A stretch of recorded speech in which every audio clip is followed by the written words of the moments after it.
So yeah, I want to talk about visualization in SageMath, and in particular I want to talk about interactive visualization, which is something that doesn't really exist in SageMath yet.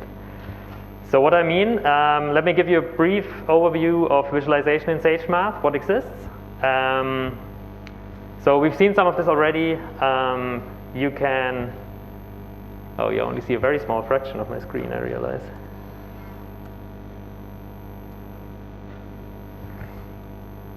Okay, this kind of works. One sec. Let me change the visible parts so we see both the same things.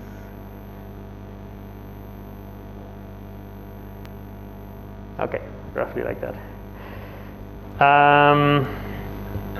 Okay, so you can also see that you can do plots. So this is powered by matplotlib in the background. This just gives you a picture. You can save it, you can look at it, you can add more stuff on top of it, but of course you cannot really interact with it. You cannot do anything with it.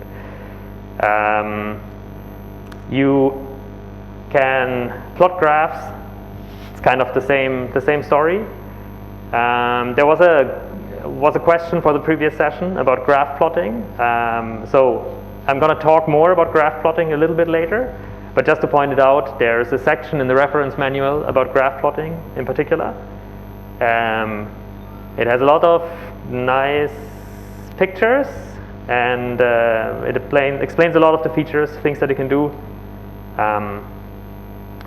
So if you want pretty graphs for some publication, it might do what you need in some way. All right. And there is, oops, why is not defined?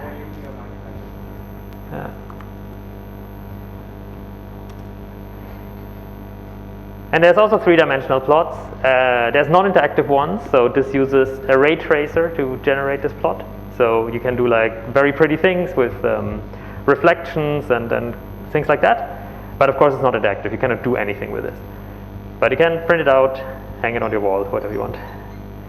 Then there's things that are a little bit interactive. Like you can take the same graph we had before, no, it's not the same graph, it's a different graph, and do a 3D plot, and then you can actually play with it and try to understand what's going on. So as this picture might suggest to you, this is using a chemistry library to plot this, which is called JSMol, which is used to do like foldings of molecules and I don't know what. So it looks a little bit like chemistry, but it's useful. But again, you cannot really do anything. I mean, you can turn it, but you cannot move around the things or do anything with this graph. There is something called D3, which is backing this. So here you can do a little bit more. You can drag things around, try to find a better arrangement of this. It's a little bit interactive, but you cannot actually interact with the Sage object behind. Like you cannot modify the graph and then go back to Sage and do something with it. And the plot we had before, we can also not use a ray tracer and just plot it as like a 3JS WebGL thing, and then we can play a little bit and try to understand what's going on. There's something which I think was mentioned briefly in the initial talk, which are called interacts. So you can define a function that takes one or several variables in a certain range, 0 to 31, and then you can plot something or do anything that produces output. You just print something or whatever, and then you put add interact on top of that, and then you get like a little slider, and you can move it around and see what happens for different values of n. So this is nice. This is fun to play with. There is you can even, instead of interact, put animate in front of this, and then it takes a while, but it will generate a little video. Right. So this is an animated GIF generated from these plots. So it's just a picture file. You can put it on your homepage, and it's going to work without a video player. And you can change. You can make it faster or you can do more stuff with it. But and yeah, here's an interact that uses 2 variables. So it shows you a balanced tree. I'm not entirely sure what that means, but it's some sort of tree with and has 2 parameters, and you can like move them around and then see what happens. And I don't know, you can do like your computation instead of just showing something. All right, interacts are really fun. There's a very nice gallery with interacts in many different areas, and then people have built fun stuff with interacts, where you can explore these vector fields or whatever this might be, and can get pretty graphics of stuff. All right. So it is a little bit interactive. You can interact with it, but you cannot feed what you do back into Sage. So Sage won't really know. Yeah, it's not really dynamic. It's also a little bit slow, like you see when I move and it's really simple things I do, and it still has like a little bit of a delay, so it could be a bit faster, and it could be really more interactive. What do I mean with more interactive? Let me give you an example. So typically what we mean is Jupyter widgets, which is a technology. So here's an example of a Jupyter widget. It's not built into Sage. It's from a package that is in addition to Sage. It's a package that works with surfaces. So this is a surface. You can imagine that opposite sides are glued in this octagon. So you get like some complicated surface. And you can interact with it. You can change the gluing. You can just use a different arrangement of the same object if you want. It's the same surface, just glued in a slightly different way. And so now you can actually interact with this because you can get stuff out. So you can ask it for a path, and then you can actually draw a path in the surface. Whatever, like this path. And now this is an object in Sage, and I can actually get some representation in the triangulation of this path. And basically what I'm trying to talk about is I would like to see more things like this, where you can really do parts of your research on a graphical interface. In Sage itself, to my knowledge, there's nothing like this, or very little. There is a project called Sage Explorer, which is an interactive widget, which you can check out. I'm going to upload this notebook. It's going to be on the wiki page of the Sage Days if you want to check these things out. And there's also Sage Combinat widgets, which I don't know anything about, but it's a widget. It does something with combinatorics, I guess. Why are widgets nice? Well, we've already seen you can interact with them. You can feed things back into Sage. What's also really nice is they work in Jupyter, of course. They work in Jupyter Lab. They work in Jupyter Book to some extent, like if you build them correctly. So you can basically create like a static homepage or documentation page for your project where you have interactive widgets, which is cool. If you want to host the widget on your homepage, say, that actually does real computation in the backend, that calls into Sage to do stuff, there's a pretty secure way of doing this, which is called Voila, which I'm not going to talk about, but it's fun. It's a great project. So if you want to do that, you should check it out. The only drawback I know about widgets at the moment is that unfortunately CoCalc does not fully support them. There is a way to make widgets work in CoCalc, but it's not in the standard interface that you see when you use CoCalc. All right. Yeah.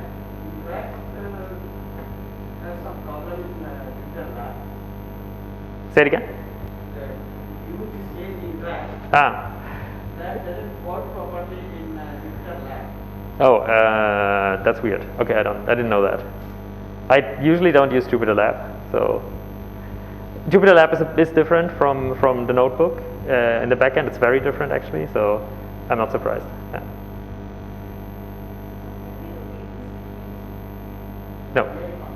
No, that's part of the problem, right? You cannot do anything with this. It's just a picture. Yeah.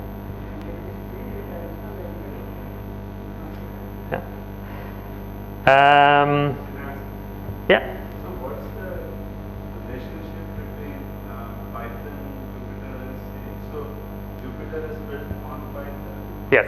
Yes. Sage is also built on Python, but Sage, how does Sage talk to Jupyter? I'm just asking if one can sort of import all the Jupyter widgets into Sage. Yeah. So Sage is written in Python. Jupyter is written half in Python, half in JavaScript.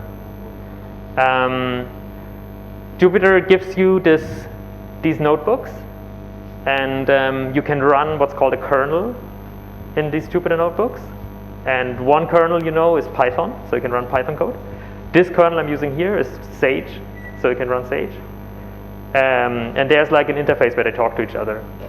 Historically, I think the idea of these notebooks was kind of invented in the surroundings of the SageMath community a long time ago. But by now, we are just using this Jupyter stuff, which is really good.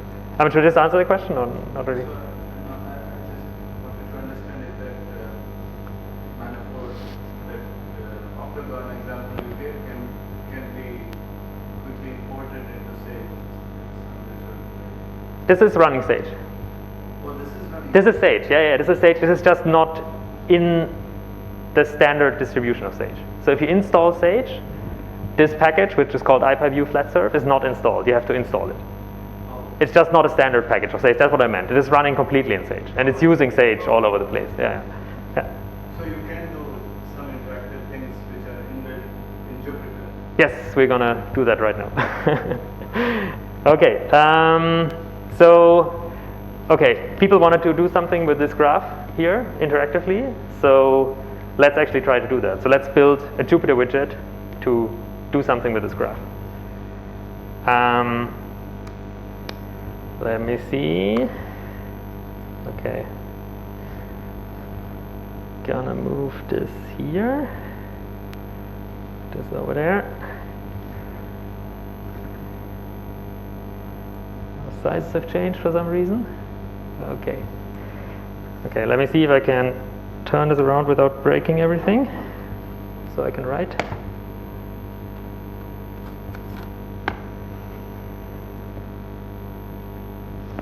Okay, that seems to work.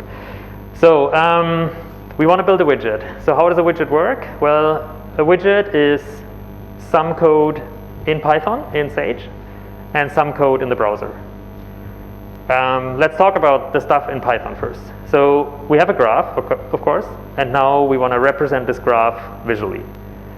So we kind of can think of this as sort of a state machine, where we have some initial state where we have our graph.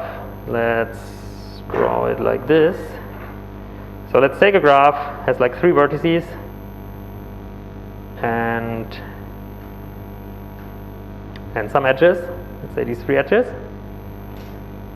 And well, how do we represent such a graph? We probably need some state to represent this. So there's going to be, let's say we're going to have vertices. Is this big enough? Yeah, I guess. Otherwise, please let me know. We're just going to number them. So we have vertices 1, 2, 3. And then we have edges. So the edges, maybe just a list of source target, or just pairs of the vertices that they're connecting, 1, 2, 1, 3, 2, 3. And then we also need this layout, right? We want this to be visible like this. So we probably, let's call it positions. So position's gonna be a mapping assigning to each vertex its x and y coordinates. So whatever. Let's say vertex 1 is at 0, 0, vertex 2 is at 1, 1, and vertex 3 is at 2, 0. So that's the state that describes this mental model we have of this graph in this moment. So of course, initially there's like some Sage object, let's call it G, and we use this object to initialize our graph and build this model. Now we want to interact with it. So I don't know what you want to do. Let's do something very easy first. We want to be able to delete a vertex. So we're going to click on a vertex, like say right click on a vertex to delete it. So we're going to say add right click. That's right. So when we click right, we want to delete it. What does it mean to delete a vertex? Well, we need to do some stuff, right? We need to change the vertices down there. We need to remove the edges that are connected to this vertex, and we need to remove this vertex from the positions. What else could we be doing? We could move it around, yeah. I'm gonna skip that one because I need a lot more state, because I kind of need to introduce like a camera position basically. And it's annoying to implement, and I'll talk about it at the end, how to do it, because it's very easy if you don't actually implement it. What else can we do? We could just click somewhere outside of the graph to have it relay out itself. So say we have a big graph, we deleted some vertices, and then we might want to compute a new automatic layout that makes more sense. So if we click right again, but now not on a vertex but somewhere else, we leave the vertices and the edges alone, but we change the positions.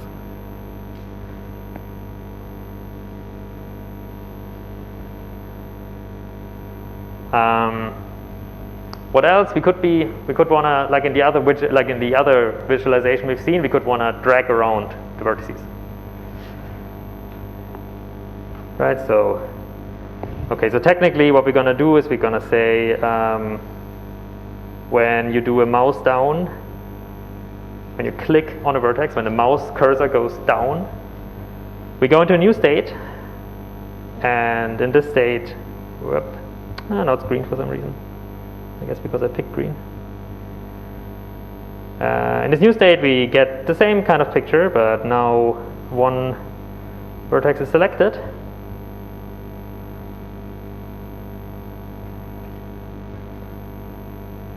And then we can drag it around. So when the mouse moves, we change its position. And when the mouse goes up again, we're done. We save the new position and display it as we did before. That's what I meant by moving. Say it again? That's what I meant when I said moving. Oh, that's what you said when moving. Okay, so I thought you meant like drag the entire picture, because that's a bit more complicated. So we kind of need a. Say it again? No, the edges are just which vertices are connected. So we want to drag the vertex, but leaving the edges intact. We're just going to modify the position, exactly. Yeah, just the visual layout. But we need to keep track of which one is selected. So we need, let's call it dragged, which, for example, would be the vertex number 2. Yeah. Yeah, just by moving the vertices closer together, that's going to shrink an edge. Is there a method for changing the position? In a graph, yeah, it's set pos. Yeah. Okay, so that's roughly like a tiny widget that's already useful and does more than what's currently in there. Now this is kind of the idealized model. Now you have to do this in the website, right? So you need like visualization of this stuff, like display of the stuff. So we're going to use SVG, Scalable Vector Graphics, which is some way in a browser to display pictures. So we kind of need a way to go from our idealized picture to an SVG.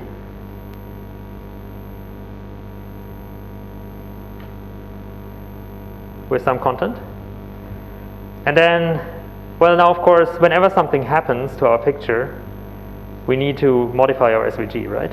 So we need all this stuff to also modify the SVG.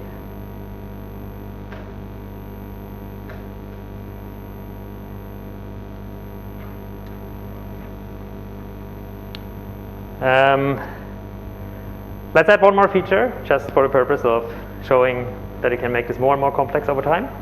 Let's say we want to show vertices differently depending on their degree, on the number of edges they have. Maybe we want to make them bigger, or maybe we want to show, whatever, right? I mean, you can imagine. So we're going to add degrees in here, which is just a mapping that assigns to each vertex its degree. And now you see like a problem of this approach, kind of, because I added something, and I thought like, I want this feature, and now I need to go through all these operations and figure out whether degrees is affected by them. Turns out only up here I need it. Okay. So that's the plan, that's the widget. Now, if you've done any web programming before, or if you ever tried to make a homepage for yourself, in particular if you already programmed 10 years ago, that probably sounds pretty reasonable to you. However, technically in 2011, some people realized that this is not a very good idea. So they started producing very nice web frameworks that are called reactive web frameworks. So this was invented at the same time in 2011 at Facebook, where they invented React, and at a project called Ember.js, where they built Ember.js. And what does this mean? Well, what you get by using such a framework is you don't need to do any of this. You also don't need to do any of this. And you don't need to do any of this. So the picture has become much easier. How does this work? Well, if you use a reactive framework, let's talk about this bottom part. You define rules how to go from your idealized model to the visualization. But you don't have to define how this thing changes over time. So whenever your model changes, the system is going to make sure automatically that your visualization adapts. And it's going to do so very efficiently, and in particular much more efficiently than you could come up with if you write it on your own, most likely, unless you're really good at it. So you should not try to modify your visualization yourself. You just should rely on some framework. So if you ever used jQuery or something like this, basically please don't do this anymore. You shouldn't do that. Also, if we have dependent state, like these degrees, these systems take care of recomputing the dependent state automatically. So we don't have to actually keep track of this. So we can add new features without having to go through the entire code base and checking who needs to know about this new feature.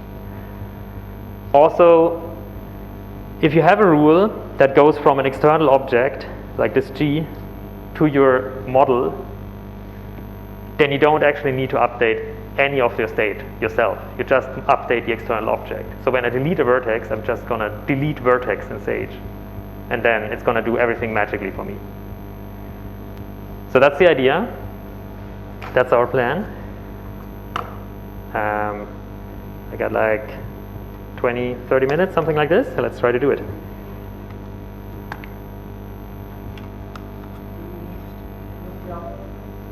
Say it again? Do we need Java?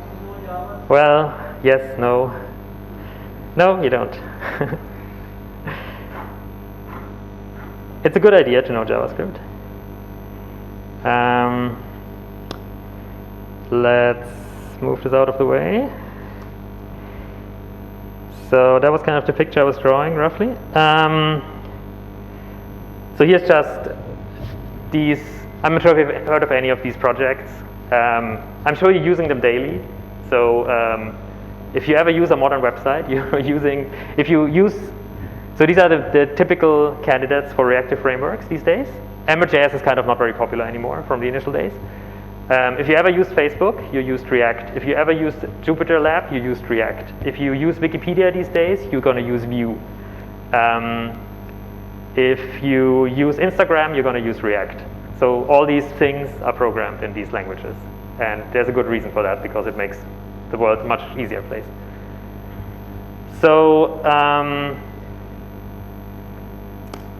I said we had to produce our graph as an SVG.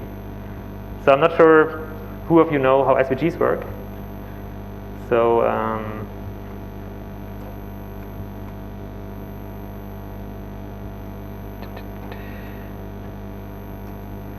let's find out how SVGs work. So SVGs are something the browser understands. So we can write them in the browser, just to show you how this works.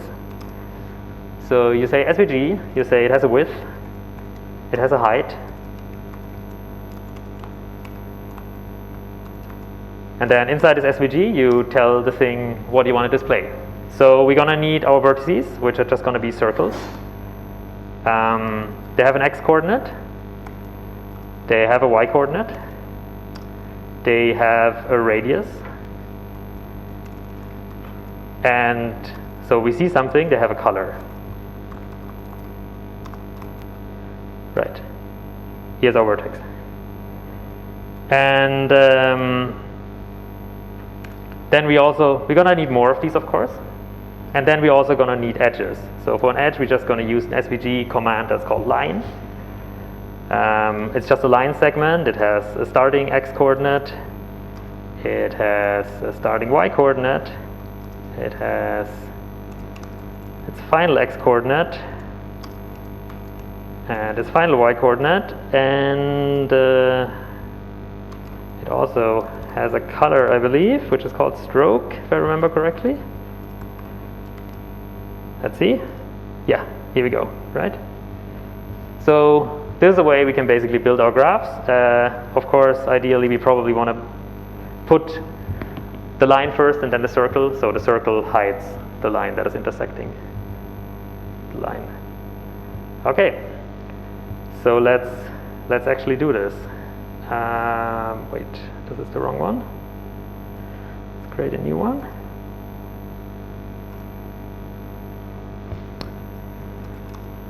Okay, I'm going to use a package that is called ipyvue.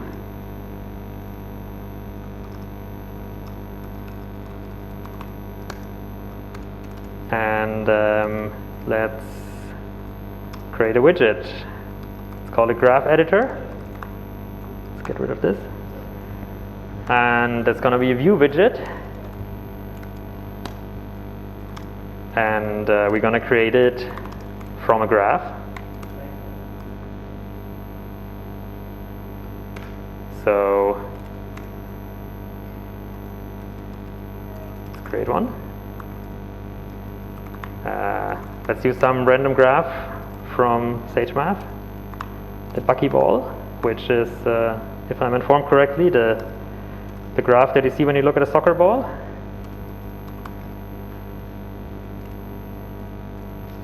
And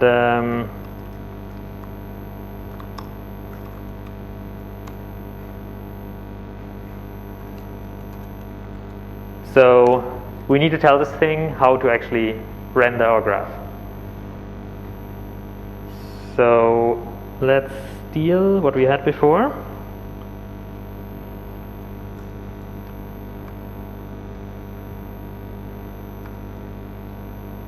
Let's take this SVG and put it in here. Oh, wrong thing. Sorry. Put it in here as a starting point.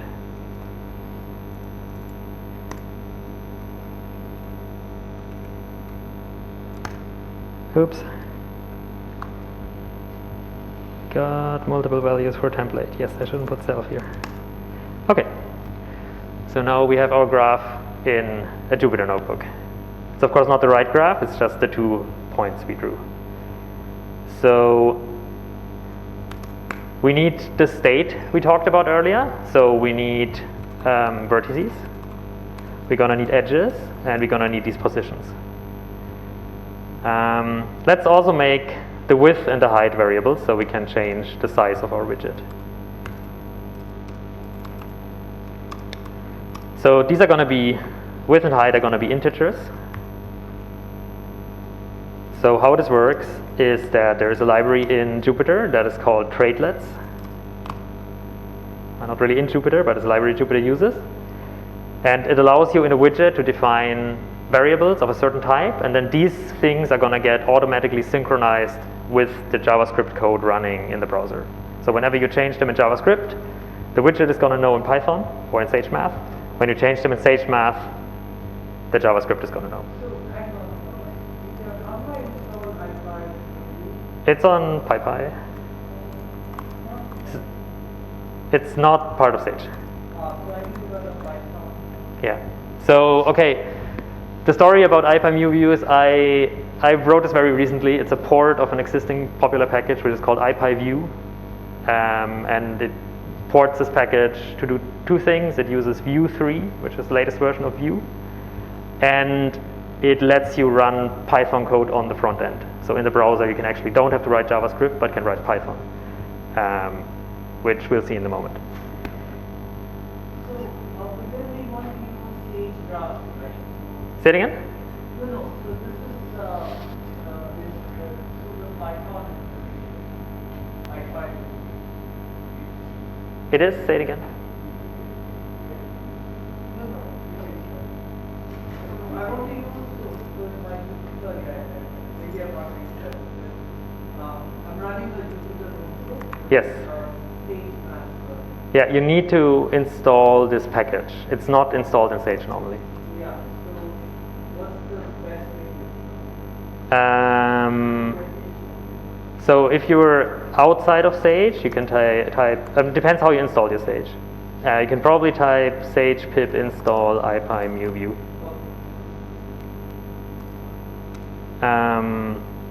The vertices are going to be a list of integers. We always have to add this tag sync to make sure it actually gets sent to the front end. The edges are going to be a list of tuples of integers and integers. And the positions are going to be a dictionary that maps the vertices, which are integers, to tuples of integers, tuples of floats, to the coordinates. Okay, so we need to import some more things. We need float and dict, type error. Int object is not iterable. Right. Okay, here's something that happens a lot when you try to use SageMath in some basic Python library. Whenever you type a number in SageMath, like 300, an integer, it is actually not the Python int 300, but it's the element of the integer ring.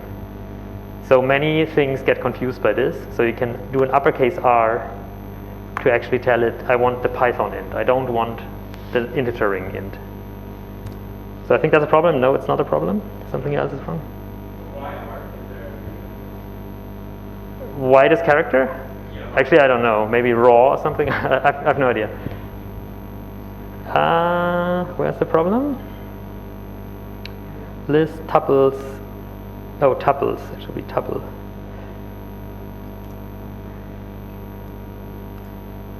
I also need to import that. Okay, here we go.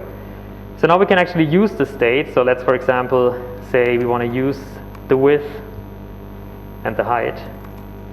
So in this templating language that defines our visual output, we put, this is very well documented on the Vue.js website. So I'm not going to go into much detail. I kind of refer to this documentation because there's a lot of stuff you can do. But you put like these colons in front, and then it tells it, okay, read this variable.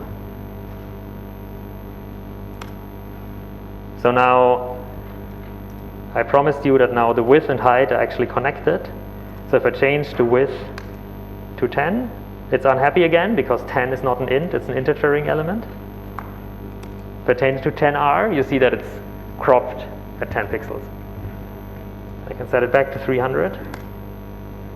So this actually seems to work. So any change I do to width is reflected immediately in my widget. Okay, let's actually draw our graph. So we want a vertex for each vertex, like a circle for each vertex. So we need a for loop. The way you do this is you say v4. We do for each vertex of the vertices. That's again the syntax of the system, vertices, I guess, rather. We want to draw this vertex, so we need to tell it where it's supposed to be. So the x-coordinate we take from the positions of vertex, the first entry, and the y-coordinate we take from the positions of vertex, the second entry. Okay, let's run this. Okay, what just happened? Well, you don't see anything. Now, there might be an error. Let's see. No, that looks okay. What actually happens is, well, we never assigned to our positions or vertices or anything, right? We never told it what these things are. They're all empty lists and empty dictionaries, so let's do that. So initially we say the vertices are the vertices of the graph. The edges are the edges of the graph. I believe the way graphs edges work is that they are triples, like source, target, and label. We don't want the label, so let's get rid of the label.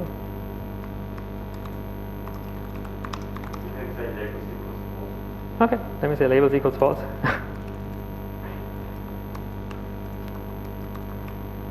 And finally, the positions are going to be for each vertex. We want the position of that vertex. So I guess we can say graph get pos for, I guess it's the right thing, right? Graph get pos. I think it's just graph get pos. We're unhappy about what? We're unhappy about the edges. Oh, sorry. Expected a list. Oh, it's an edges view, it's not a list. That's the problem. So we need to turn it into a list. Okay, something happened. Nothing good happened, but something happened. You see something in the corner? That's all our vertices. Because, well, our coordinate system is not very good, right? If I look at this graph,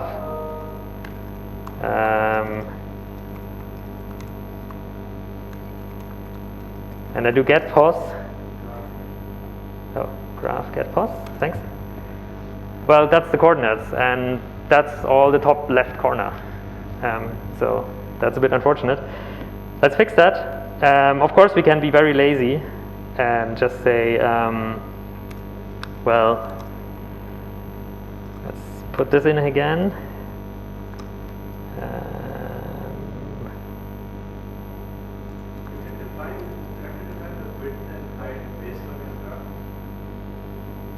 Yeah, but then my SVG is going to be very small. Then my SVG is going to be 2 pixels wide. So, yeah. So I'm going to take, let's call this positions, this graph get pos. And then I'm going to take the x-coordinate, and just for the sake of the argument, I'm going to scale it up.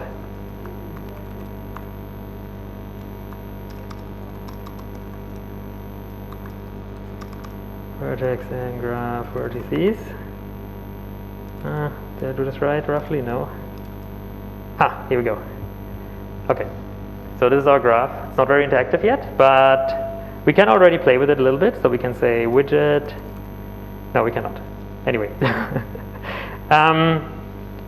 So ideally what we're going to do is we're going to compute a bounding box of our graph and then scale everything to that bounding box. Okay, since I start a bit late, I think I just want to copy this over from somewhere else, because it's not super exciting how to compute a bounding box.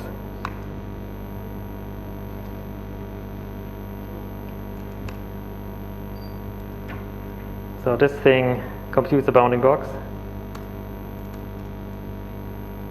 I'm sure you could all figure this out eventually how to do that.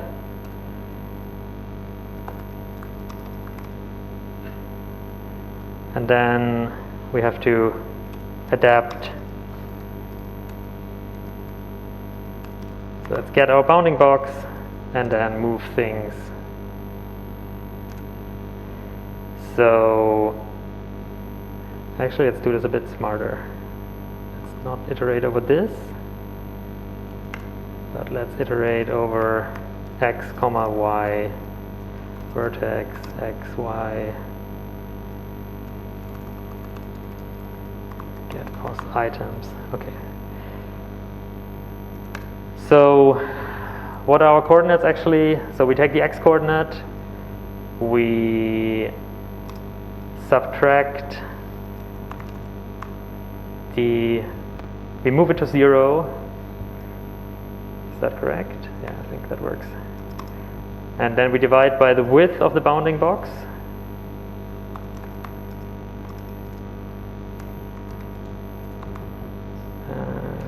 Zero, 0. And then we multiply by the width of our actual SVG picture. Let's see if this works.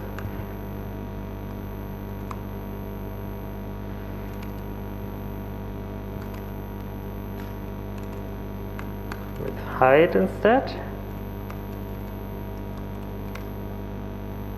What has happened? Syntax error? Okay. Wait. Something is not closing. This one is not closing. Okay. This worked. So now it's automatically layouting it according to the size of the thing. We need our edges still, so let's add them in the same way. So we get, for each edge, the starting point is the position of the source of the edge, x, the position of the target, no, the source of the edge, y, and similarly for the target. Yeah, so remember that each edge was like a pair source target.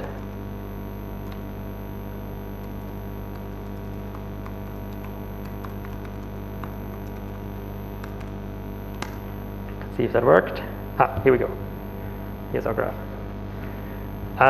Maybe if we just put the lines before the circle, we actually get the circles to be drawn above the lines. Okay. Let's see. Shall we try to delete a vertex, as we had said? So I want to delete a vertex. We want to say that if we right-click on a vertex, it should be deleted. So if we right-click, if we click right, then we want to call erase vertex of vertex. Okay, what should erase vertex do? So we have to define this as a callback, so it can be called from JavaScript, from the front end, from the browser. And we're just gonna take our graph and we're gonna delete vertex. So the problem is, if we do this, like this code up here that generates our state, it only runs in the init method in the very beginning when we create the widget. It does not run when the graph changes. So we need this always when the graph changes. So let's write a graph property that returns our graph, and whenever we set the graph,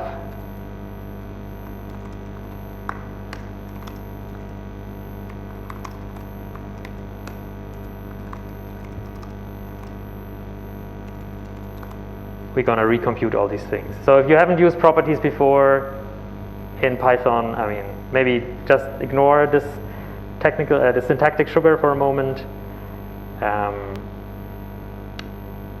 We just want, whenever we change the graph, we want this computation to run. So we reset all these state variables.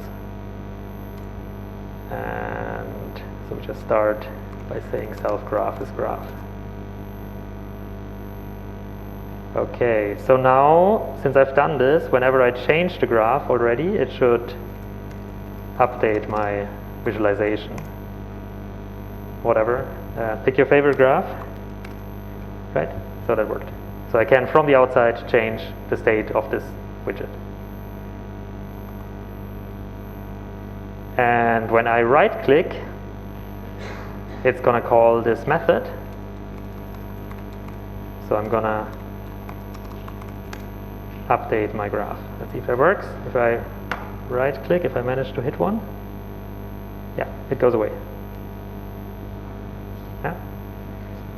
And I didn't do any edge erasing anywhere, right? So there's this weird thing, there's this weird pop-up here. So that's just how browsers work. When you right click, you get a context menu. So you have to tell it that you don't actually want a context menu by adding a .prevent, which prevents the default of the browser.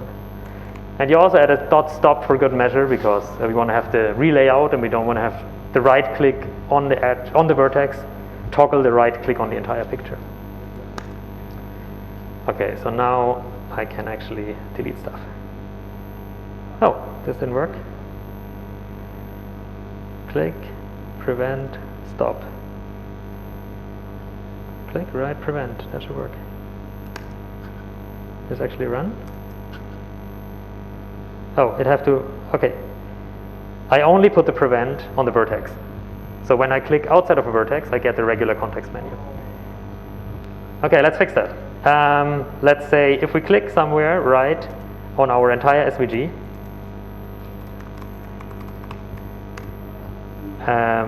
then we want to recompute the layout. So let's call relayout. Let's add another callback in here that does the relayouting for us.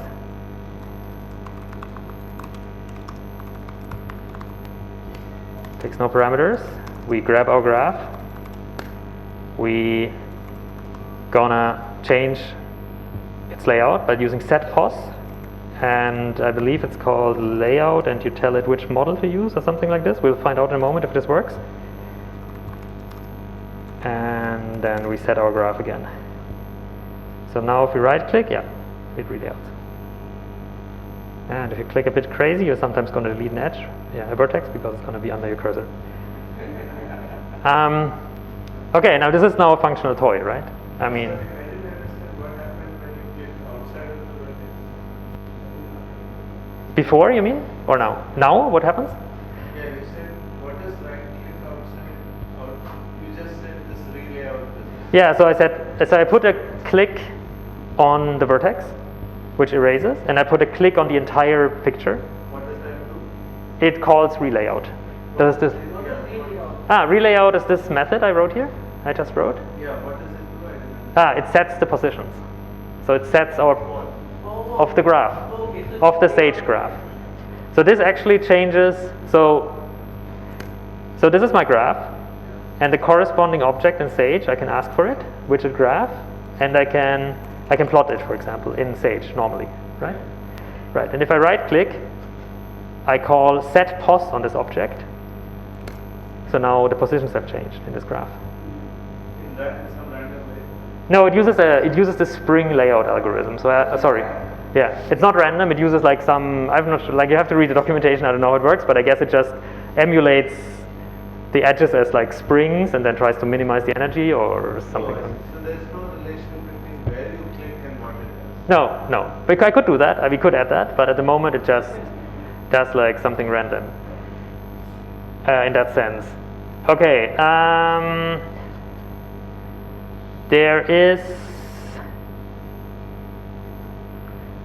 There's one tiny thing I want to show, and then I'm just going to skip fast forward to the final thing, and so you get an idea that not much more code is needed to make this much more complicated or complex. Let's say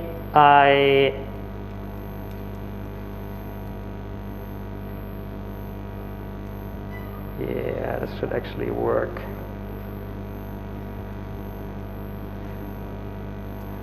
Let's make this a bit more obvious by just changing the order of these two. So if I have my widget, let's delete this, don't need it anymore. And I change the graph I'm displaying. Widget graph is graphs. What is a complicated graph? This one, I guess. I think it needs a parameter. Yeah, 3, 4. Yeah. That's the boring parameter. That's the interesting parameter. Yeah. Okay. What is strange if you look at this? So I have this original graph, and now I change it, and you're gonna notice a certain flicker. Maybe it's a bit hard to see maybe on the projector. Yeah. What's happening here is that when I'm updating these variables, they get sent one by one to the browser. So first I send the new positions, then I send the new vertices, then I send the new edges.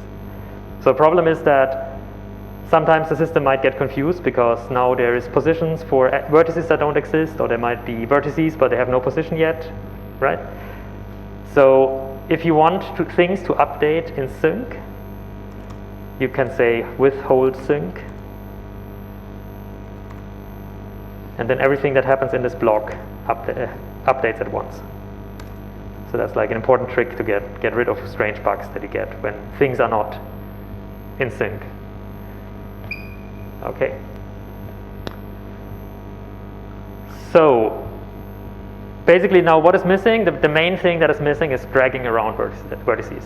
Now I could do it in the same way. I could do like a mouse down, mouse up, mouse move handler, and then move around my positions. The problem is these handlers, I mean I want this to have like 60 frames per second, right? I want this to be really nice and fast. But then this handler is gonna fire 60 times per second, and 60 times per second, like SageMath graph library is gonna do stuff, and we're gonna take the graph from the browser, send it back to Sage, unpack it, build a Sage object, do stuff, send it back.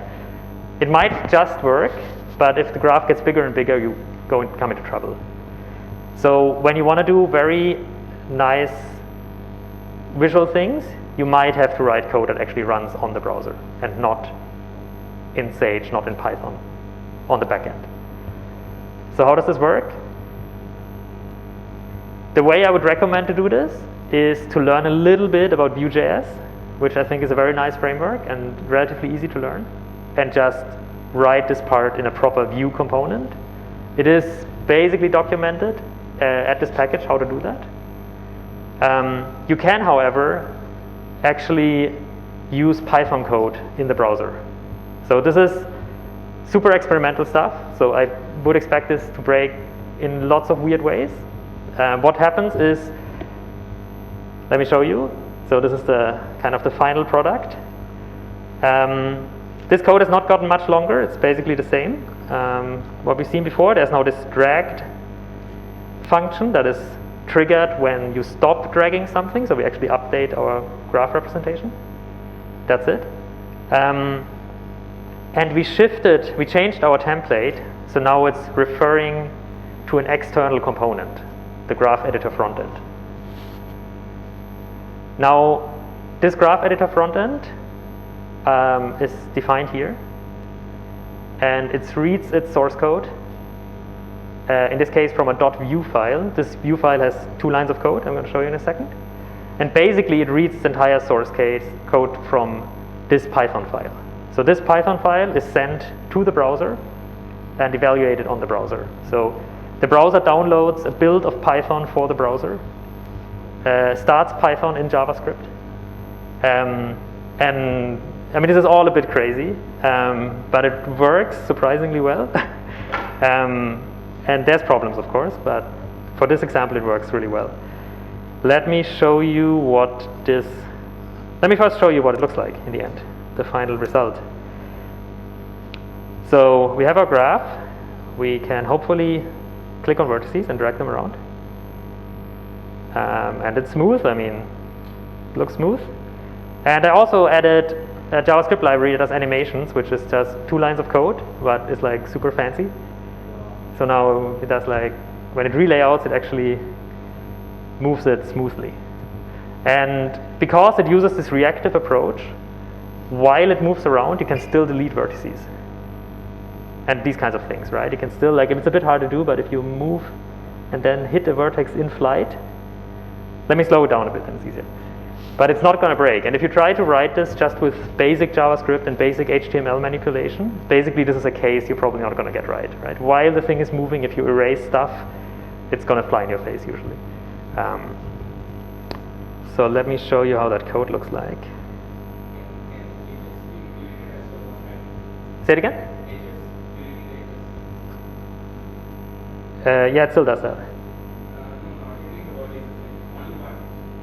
Oh, it doesn't do edge deleting yet, but it would be very easy to add, right? I mean, just yeah, it's very easy to add. It's just the same story again. Did I copy this URL? No, I did not. So to open this, I'm going to use JupyterLab to show you what's in these files.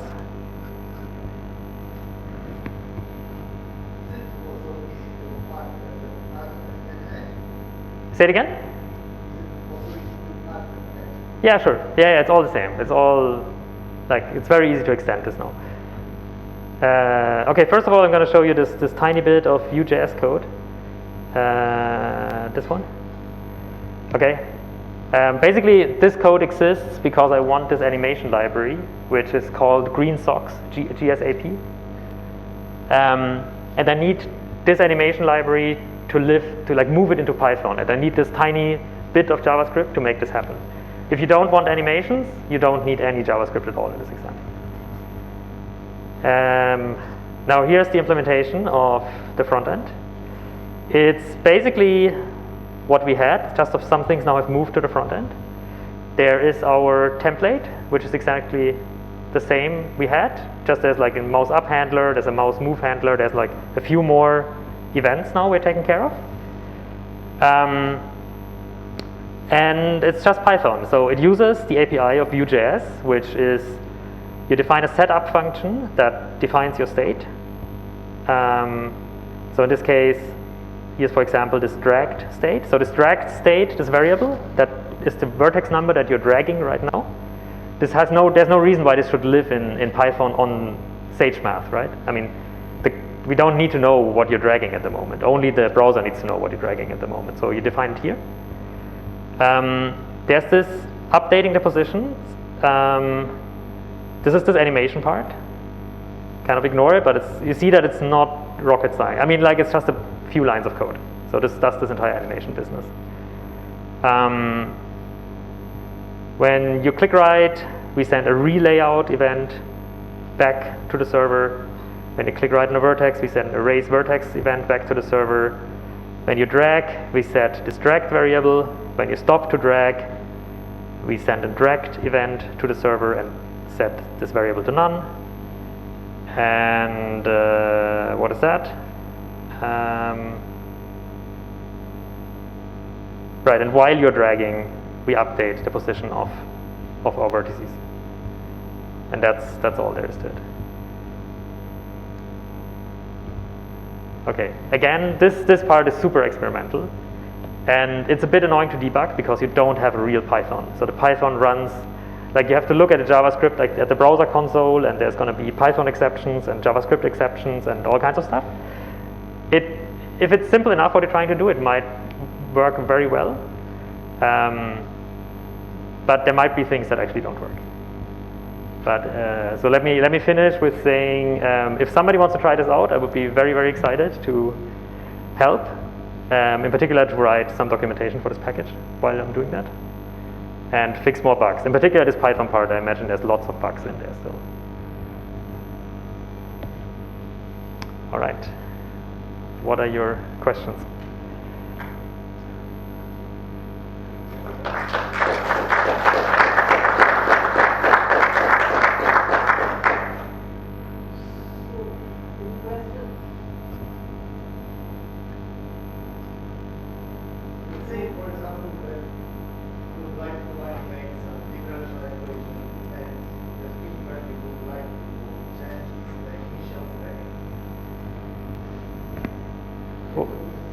What do you mean the thing you would, I mean, yeah, sure. I mean, you just need to define, so basically it's the same story you have here, where you write one function that takes your SageMath object and extracts the visual information.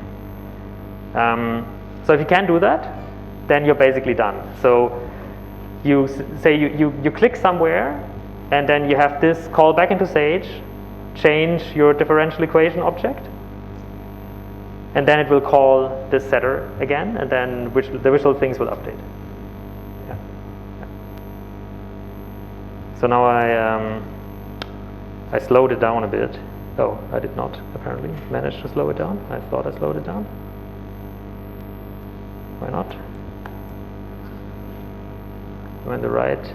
Oh, I was in the wrong version. Okay. So now I can actually delete stuff in flight. And of course the layout does not change, right? I mean, it has decided already about the layout, so it's not going to re-layout without this vertex. You have to just, I mean, you have to click and then click again outside and it re-layouts without this vertex.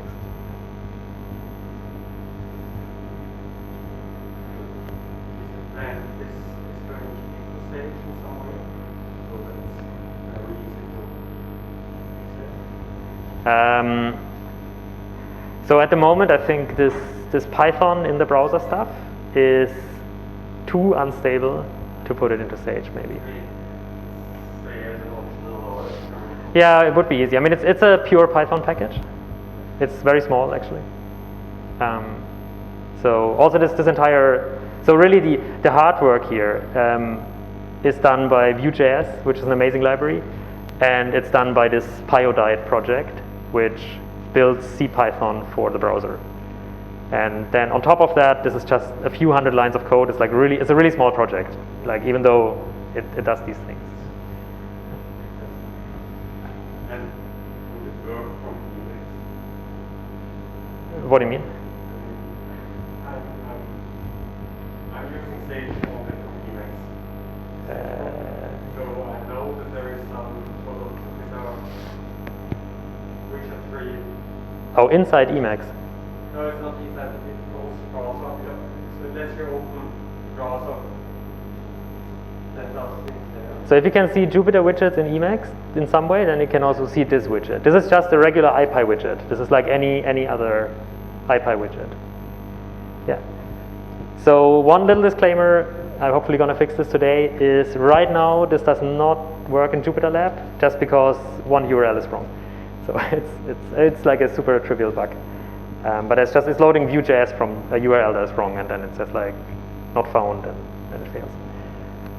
But it works nice in a notebook. So.